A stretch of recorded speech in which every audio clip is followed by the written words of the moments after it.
Bonjour les merveilles. Aujourd'hui, j'ai envie de vous parler de cette peur d'être quelqu'un de mauvais. On porte toutes et tous en nous cette inquiétude d'être mauvais parce que on a eu un regard dès notre enfance d'imperfection. Parce que notre milieu peut-être religieux, spirituel, nous a fait croire, par exemple si vous êtes judéo-chrétien, au bien et au mal, voilà, et que nous sommes des personnes imparfaites, et il n'y a que Dieu ou qui vous voulez, hein, en haut, qui peut nous réparer. Il y a aussi le fait de la méconnaissance de la richesse humaine, qu'elle a été basée que sur des croyances et pas sur des faits. Et aujourd'hui, on a la chance, grâce à la science, de pouvoir prouver l'incroyable perfection de l'humain. Mais attention, cette perfection, ça ne veut pas dire qu'on évite de vivre. Nous sommes des êtres du vivant. Ça veut dire qu'il y a, si vous regardez la vie, il y a l'hiver, il y a le printemps, il y a l'été et il y a l'automne. Il y a des saisons, il y a des moments d'extérieur, il y a des moments d'intérieur, il y a des moments de lumière et il y a des moments plus d'ombre. Et on est fait de ça.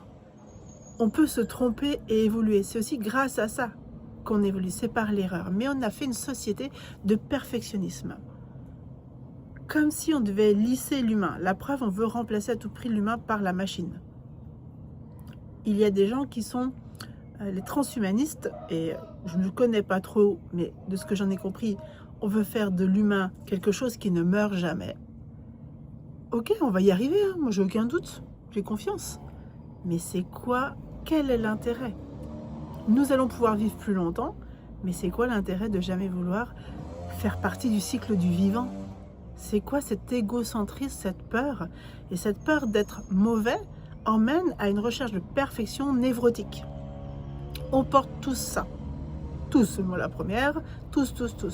Parce que nous vivons dans un milieu qui a été d'abord de la survie et qui a oublié les cycles du vivant. On a essayé d'effacer ça. Et donc dans notre psyché, ça s'est programmé très très fort. Ça s'est programmé parce qu'on a aussi essayé d'expliquer et de faire une norme de ce qu'on comprenait. Et pas juste de faire une explication de ce qui est juste la nature. Voilà. Et tout est décalé, plus rien n'est à sa place. Pourtant, si vous commencez à faire ce chemin de regarder vos ombres, d'accepter, même de jouer avec les péchés capitaux par exemple. Si vous commencez à prendre un mot, alors moi ce que j'aime faire dans la vie, c'est prendre un mot, comme je trouve que l'éducation que j'ai reçue scolaire était très pauvre, pas parce que j'ai été dans un milieu qui était pauvre, mais parce que je trouve que on nourrit pas assez l'être, on nourrit que l'intellect.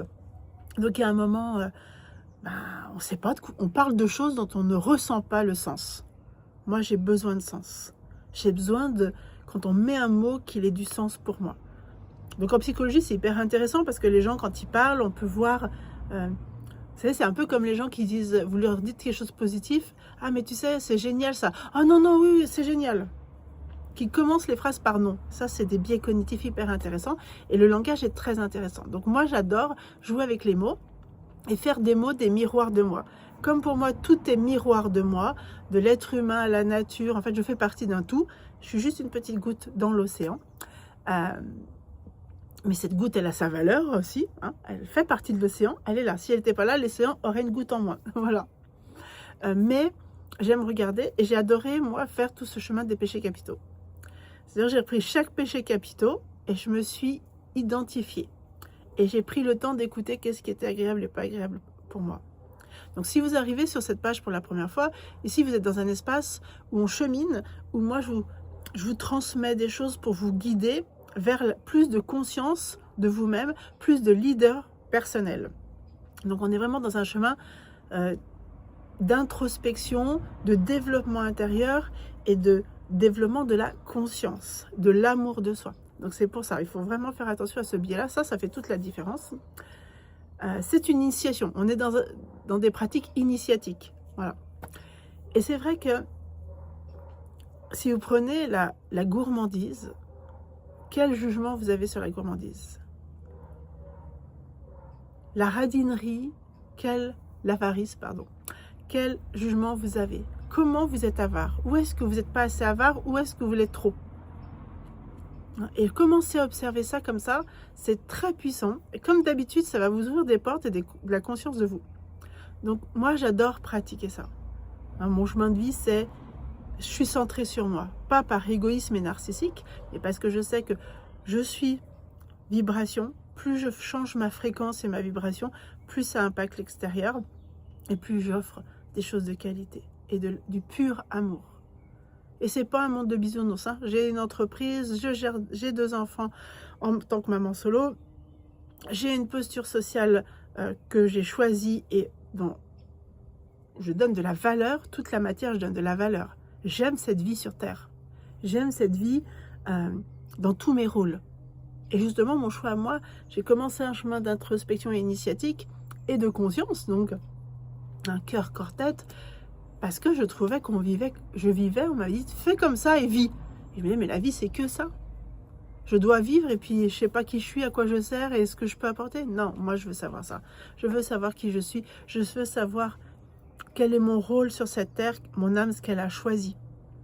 Et ce qu'on lui a confié comme potentiel, en fait, pour pouvoir réaliser ce qu'elle a à faire dans ce grand tout. Voilà. Et aujourd'hui, l'être humain, l'humain en soi, il a peur d'être mauvais. Bien sûr, tant qu'on a peur, on bloque beaucoup de choses. Mais nous ne sommes pas mauvais. Par nature, aujourd'hui, les neurosciences ont prouvé, l'être humain naît empathique, l'enfant naît empathique. C'est son environnement, c'est ses croyances, c'est ses blessures, c'est le vécu avec son environnement qui va transformer. Par exemple, un enfant, on sait que jusqu'à 6 ans, il est empathique, il est sensible.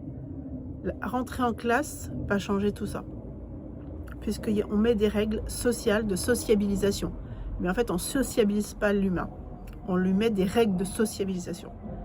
Parce que la sociabilisation, c'est savoir vivre dans la différence les uns avec les autres. Donc, on met des règles. Nous sommes des êtres d'extérieur où on met les règles, on impose au lieu de développer l'intériorité. Et c'est pour ça qu'on a tant de souffrances sur cette terre. Il y a tant de guerres. Parce que chacun essaye de prendre le territoire de l'autre au lieu de développer son propre territoire personnel. Voilà. Donc nous ne sommes pas mauvais. Et ce n'est pas juste des mots spirituels, perchés, bisounours, nous vivons tous ensemble, heureux et non. Nous avons des ombres par le manque de conscience. Mais nous sommes des êtres de grande conscience. Et en plus maintenant, tout le monde a de plus en plus de conscience puisque nous avons libéré le corps de son enfermement et de son insécurité dans la matière. Aujourd'hui, on a créé des sociétés sécures, même si ce n'est pas partout le cas. On a les potentiels, la preuve, hein, on peut aller n'importe où dans le monde. Donc si on le décide, on pourrait créer de la sécurité pour tout le monde, pour le corps. Et maintenant, on peut développer la conscience. Voilà. Mais individuellement, il faut défaire aussi les croyances qu'on joue de notre société. Et ces notions de mauvais, comme les péchés capitaux, mais vous pouvez le prendre avec, par exemple, profiteur, profiteuse. Ah bah toi, t'es une profiteuse. Ah, t'es un profiteur. Bah oui, je profite de la vie. Ça, c'est tout un jeu. Et ça ne veut pas dire qu'on dénigre. Hein. C'est comme les gens qui disent, oui, toi, t'es quelqu'un de positif. Ben, on dirait que c'est un problème d'être positif. Oui, je suis positif. Mais positif, ça ne veut pas dire qu'on ne voit pas ce qui est pas agréable, la noirceur des choses. Ça veut dire qu'on choisit de ne pas nourrir cette noirceur. D'en prendre soin, parce que derrière les ombres, il y a de la lumière. Il faut qu'il y ait de la lumière pour qu'il y ait des ombres. S'il n'y a pas de lumière, il n'y a pas d'ombre. Et vice-versa. Donc vraiment, c'est tout un chemin de philosophie intérieure. C'est sûr, hein, quand on fait un chemin initiatique, de conscience de soi, hein, tout ce que je vous partage, ça demande de philosopher avec soi, de regarder les parts en soi, mon ombre, ma lumière, comment je suis dans ces relations avec ça, et cette peur d'être mauvais. Et on a tous des comportements mauvais. Vous prenez prenez la vie de Mandela, qui est une personne inspirante, Gandhi. Ils ont eu des comportements parfois qui pouvaient paraître mauvais. Peut-être qu'ils ont eu des comportements mauvais. Mais la différence, c'est qu'est-ce qu'ils en font? c'est comment ils ont transformé leurs erreurs. Donc vraiment, moi j'ai envie, avec cette vidéo, à vous inviter à ça. Comment de vos erreurs ou de ce que vous croyez mauvais en vous, vous allez le transformer, en prendre soin pour en faire quelque chose qui est à votre bénéfice et faire évoluer. Parce que si vous dites tous les jours, ah, je suis mauvais, ah, bah, je fais pas bien les choses, ah, je suis bête, je sais pas, je suis égoïste, je suis narcissique, je sais pas, mais qu'en fait, vous n'en faites rien, vous allez mourir avec ça. Donc vous aurez apporté quoi sur Terre? Vous aurez apporté quoi aux autres? Et vous inquiétez pas, il y aura quelqu'un pour le faire remarquer, hein. Voilà. Donc, je vous laisse méditer avec ça, voir comment ça résonne en vous, comment ça fait dans votre corps. Comme d'habitude, écoutez ce que vous ressentez. Écoutez ce qui est inconfortable aussi, parce qu'il n'y a rien de mauvais en vous. Il y a juste des choses inconscientes, non accueillies, non célébrées, non résiliées. Je vous embrasse et à la prochaine vidéo.